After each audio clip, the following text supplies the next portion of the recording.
3 al 8, nos decía que el Señor Jesucristo les dijo que se esperen, que ellos tenían que recibir el Espíritu Santo.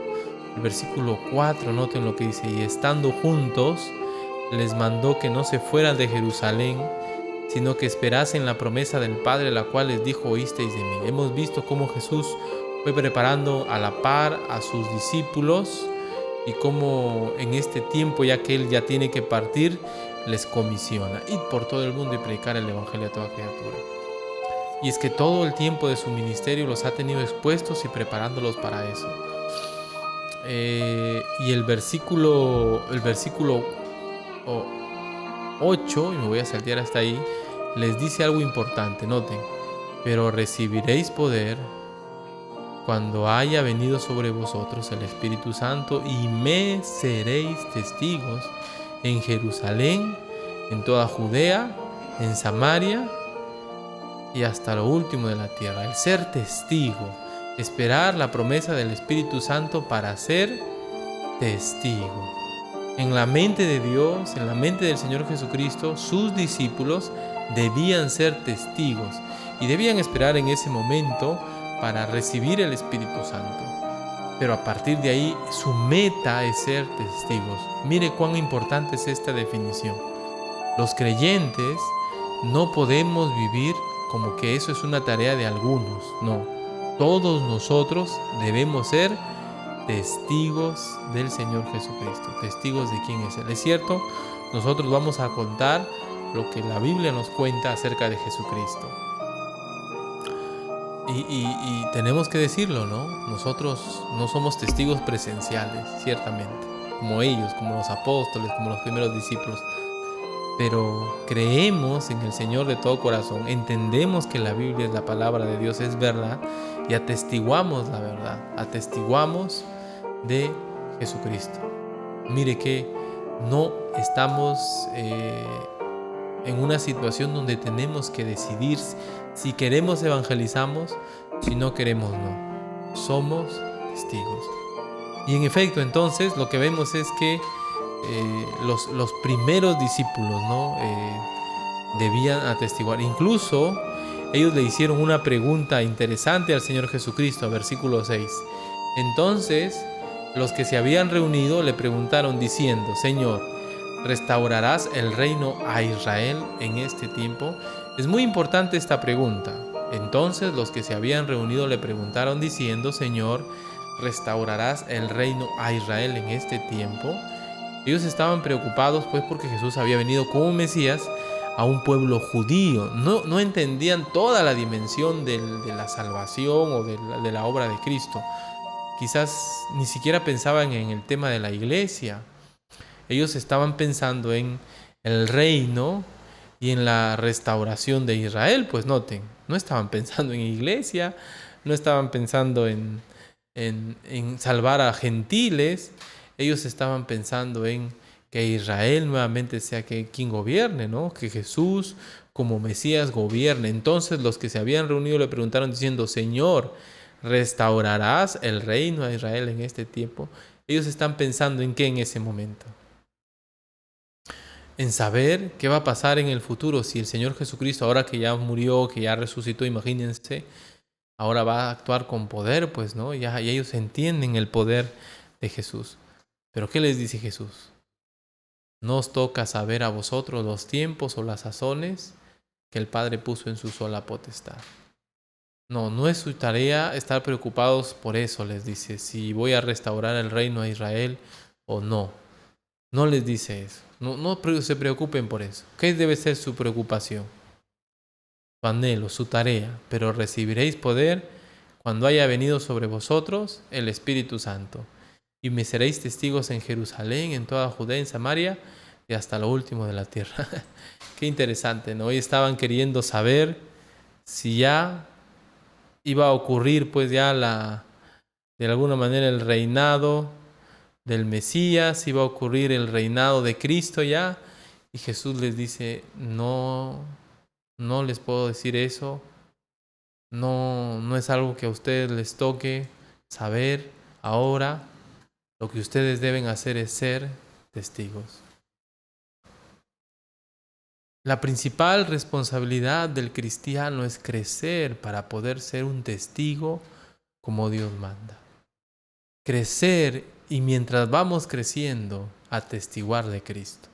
Es cierto que puede ser que nuestras vidas hoy, ahora, no son un ejemplo de buen cristiano, puede ser.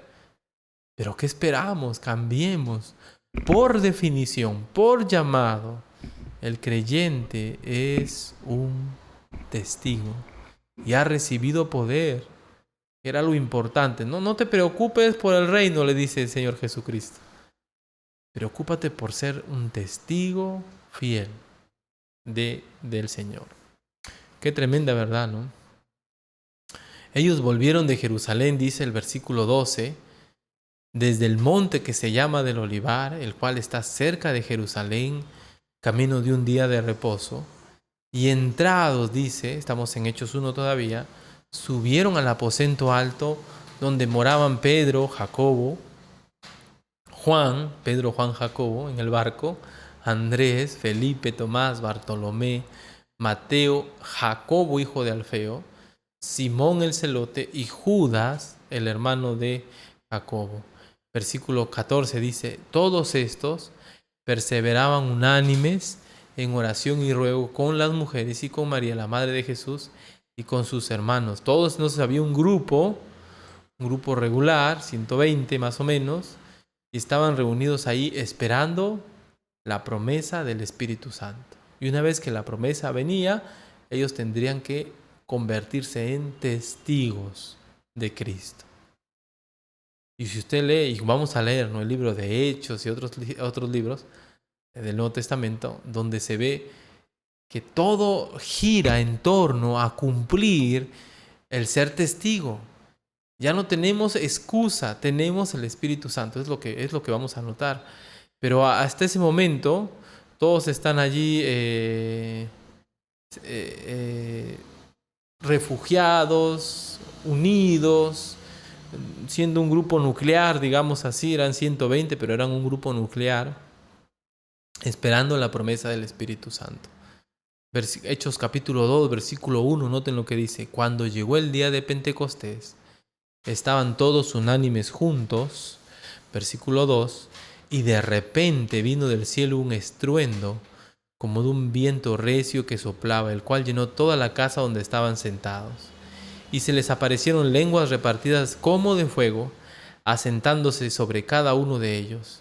Versículo 4, note, y fueron todos ellos llenos del Espíritu Santo y comenzaron a evangelizar, a presentar el Evangelio en las lenguas de los extranjeros que estaban allí, judíos extranjeros que estaban allí. Comenzaron a hablar en otras lenguas según el Espíritu les daba que hablase. Cuando hablamos del don de lenguas, hablamos de una obra milagrosa del Espíritu Santo, de hablar otro idioma que nunca se estudió y que hay otra persona con capacidades mentales que lo entiende, ¿verdad? Ese es el don de lenguas. No hay lenguas angelicales, lenguas raras así, eso que dicen ahora, ¿no? Pero noten esto, por favor. El grupo recibió la comisión, deberían ser testigos. Vuelvan a Jerusalén, espérenme ahí. Ellos estaban recluidos allí, esperando la promesa del Espíritu Santo para ser testigos. En cuanto recibieron la promesa del Espíritu Santo, llenos del Espíritu Santo, controlados por el Espíritu Santo, empezaron a testificar de Cristo. A testificar de Cristo, ¿no? Y eso es algo que debe llamar nuestra atención. Desde un inicio se ve que el enfoque del grupo siempre fue atestiguar de la vida de Cristo. Siempre. Siempre el motivo del grupo siempre fue predicar de Jesucristo. Entonces, nosotros como creyentes, en este tiempo, muchos años después, no podemos estar exentos de esa esencia. El primer grupo tuvo como esencia la predicación de la persona de Cristo. Nosotros no podemos exceptuarnos, no podemos decir, Bueno, eso no es para mí, eso es para los llamados, eso es para los pastores, eso es para los misioneros, eso es para los líderes. No, hermano, hermana, amigo, si usted es creyente, recuerde, Dios quiere que usted sea un testigo. Si usted tiene el Espíritu Santo, tiene la capacidad, el poder espiritual de parte de Dios para poder atestiguar, para poder llevar adelante el Evangelio. Ni el COVID puede detener eso. Es cierto, debemos ser prudentes. Es cierto, debemos no ser tropiezos, sobre todo para otros. Quizás ustedes somos inmunes al COVID, pero aún si somos inmunes al COVID, lo que yo entiendo, lo que yo creo es que debemos ser prudentes en cuanto a nuestra actitud hacia con otros, ¿no? Y no ser tropiezo, ¿no? Es decir, ponernos la manjarilla y todo ello, ¿no? Pero no podemos repartir un folleto. No podemos guardar la distancia, guardar todo lo que tiene que ver con salud y hablarle a alguien de Cristo. No podemos usar nuestro celular para poder compartir la palabra. ¿Cuándo lo vamos a hacer eso? Cuando nos creamos que somos testigos. Cuando de verdad nos convenzamos de que la principal tarea que tenemos es ser testigos de Cristo. Ser testigos de Cristo. Ese es el deseo de Dios. Y nosotros vamos a hacer los esfuerzos por llevar adelante el Evangelio cuando comprendamos que es nuestro rol, que nosotros debemos hacerlo, que usted y yo, que somos creyentes, no solo debemos aportar a economía, no solo debemos orar, debemos estar evangelizando, debemos atestiguar constantemente acerca del Señor. Versículo 41, mire lo que dice, Hechos 2:41. Así que los que recibieron su palabra fueron bautizados y se añadieron aquel día como 3,000 personas. Versículo 42. Perseveraban en la doctrina de los apóstoles, en la comunión unos con otros, en el partimiento del pan y en las oraciones. Versículo 43. Sobrevino temor a toda persona y los apóstoles tenían dones, confirmaban el evangelio, muchas maravillas y señales eran hechas por los apóstoles. Todos los que habían creído estaban juntos y tenían en común todas las cosas y vendían sus propiedades y sus bienes y lo repartían a todos según la necesidad de cada uno. Versículo 46. Perseverando unánimes cada día en el templo y partiendo el pan en las casas, comían juntos con alegría y sencillez de corazón. Y hasta ahí, qué bonito sería, ¿no? Somos un grupo y ya pues se terminó, ya somos 3,000 más y qué bonito. No acaba ahí. Miren lo que dice el versículo 47. Alabando a Dios, teniendo favor con todo el pueblo, y el Señor añadía a la iglesia a los que habían de ser salvos. Pregunta, ¿cómo el Señor añadía a la iglesia a los que habían de ser salvos? ¿Cómo lo hacía Dios? ¿Acaso alguien entraba así porque sí por la iglesia? No creo eso. Dios usaba a los creyentes para predicar el Evangelio porque la fe es por el oír y el oír por la palabra de Dios.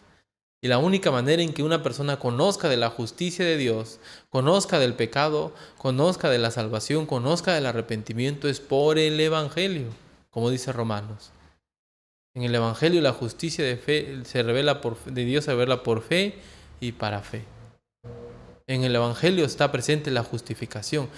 El Evangelio es el punto de partida para que una persona se arrepienta. Así que cuando dice allí que las personas, Dios añadía cada día a la iglesia a los que habían de ser salvos, la manera más bíblica o más normal que hubiese pasado esto es a través de la predicación del Evangelio. No es que los creyentes se sentaron allí, porque no era su esencia, ¿verdad? Desde un inicio estos creyentes predicaban. Todos estaban imbuidos, metidos, sumergidos en este tema de la predicación del Evangelio. Y es más, ¿no? Ellos habían hecho como una especie de sociedad, ¿no? Diferente ahí, cómo vivían todos ellos, pero noten el enfoque de la vida cristiana de ellos, la predicación del Evangelio, que más personas conozcan el mensaje. Y el Señor añadía a la iglesia. Dios, nosotros no podemos convertir a nadie, nuevamente es eso. Los resultados de nuestra predicación no dependen de nosotros. No se trata de que uno predique mucho y entonces muchos se convierten. No es así. No se trata de que uno no tiene poder de Dios porque mucho predique y no se conviertan. No es así. El resultado siempre depende de Dios. Si nosotros estamos exponiendo claramente el Evangelio, nosotros hemos cumplido con nuestro rol. Jesús le dijo a sus discípulos: si en una ciudad no les reciben, no son llamados, les dijo así. Si en una ciudad no les rechazan, no son escogidos, no tienen poder de mí. No, les dijo: sacudan el polvo de vuestros pies. Y ese polvo va a ser sobre esa gente. A Jesús no le rechazaron y Juan y Jacobo no dijeron: envía fuego del cielo para que los consuma. Y Jesús dijo: no sabes de qué espíritu sois. O sea, siempre habrá personas que se arrepienten y personas que no. En algunos casos, que bueno, va a haber una buena cosecha, pero en otros quizás solo nos tocará sembrar y otros cosecharán. Pero el punto es, ¿qué es lo que nos anima? ¿Qué es lo que nos entusiasma? ¿Los resultados? ¿Qué es lo que nos debe mover? ¿Sabe qué? Nosotros somos testigos. No podemos definirnos como creyentes de otra manera. Y si usted es un testigo y yo soy un testigo, Dios dice que somos testigos, ¿qué debemos hacer? Testificar. Entonces, si voy a crecer espiritualmente es para poder testificar con una mejor vida espiritual. Si no voy a tener problemas con mi esposo, con mi esposa, si voy a criar bien a mis hijos, es para poder testificar que Dios cambia vidas, que Cristo es real, que la palabra de Dios es verdadera. Pero si mi vida no es una vida de testimonio, yo voy a tener un tropiezo, un estorbo para evangelizar, para predicar el Evangelio. Por eso es que debo preocuparme por crecer espiritualmente, para poder ser un testigo fiel, un testigo verdadero. No puedo decir soy creyente y desentenderme de esto. No es así. Estoy equivocado. Está equivocado usted si piensa de esa manera. Usted, si es creyente, usted se ha convertido, si es hijo de Dios, usted es un testigo. Y todo lo que hace debe apoyar a la predicación del Evangelio. Su trabajo, su familia, su vida, mi trabajo, mi familia, debe estar ayudando a que el Evangelio se promueva. Y puedo citar algunas situaciones, ¿no? Recuerdo a alguien decirme: pastor, en mi casa no me creen. Y uno tendría solamente que hacer la siguiente pregunta: ¿y por qué no te creen? Y es que él no estaba bien o ella no estaban bien en su casa, ¿no? Daba mal testimonio y no le creían cuando ella iba a predicar o él iba a predicar. Imagínense. Salir sabiendo que en nuestro hogar hay problemas, hay dificultades, también es un tema, una carga. Es cierto, no hay hogar perfecto, pero debemos hacer esfuerzos para predicar en nuestro hogar primero. Quizás es lo primero que debemos hacer. Pero no hay excusa para decir: no, eso no es para mí, yo no tengo el don. No es así. Debemos ser testigos por definición. ¿Y sabe qué? Si el Señor en su gracia lo desea, Él va a añadir a nuestra congregación los que han de ser salvos. Si es que no, nosotros ya cumplimos nuestro rol, nuestra labor. ¡Qué gozo! Llegar al cielo y saber que: Señor, yo he predicado tu palabra, he perseverado. Quizás los resultados no han sido los que yo hubiese querido, pero tú me has dado ese ministerio. Debemos esforzarnos por predicar. No hay excusa que valga. El Señor añadía cada día a la iglesia a los que han de ser salvos. Que sea Él quien añade. Nosotros seamos testigos. Nosotros seamos testigos de nuestro Dios. Vamos a orar. Gracias te doy, Señor, por esta noche. Gracias por tu palabra. Señor, eres un Dios bueno, un Dios misericordioso. Ayúdanos, Señor, a atestiguar, a testificar, a predicar, a anunciar a otros tu palabra, el Evangelio. Y en esta pandemia, con todas las restricciones que hay, a no desanimarnos, más bien a buscar maneras creativas, novedosas, de ir a una casa, tocar una puerta, quizás guardando la distancia, un mensaje de celular, una llamada telefónica. Ayúdanos a tratar nuestros problemas en el hogar, sobre todo nuestra vida espiritual, dejar pecados para poder cumplir con nuestro rol, ser testigos. Hemos sido capacitados espiritualmente, no podemos desperdiciar eso. Ayúdanos, Señor, que este mes de febrero nos ayude a presentarnos delante de ti como testigos de Cristo, con claridad, presentar el mensaje, Señor. Gracias te doy por este tiempo. Gracias por tu palabra, en el nombre de Jesús nuestro Salvador. Amén.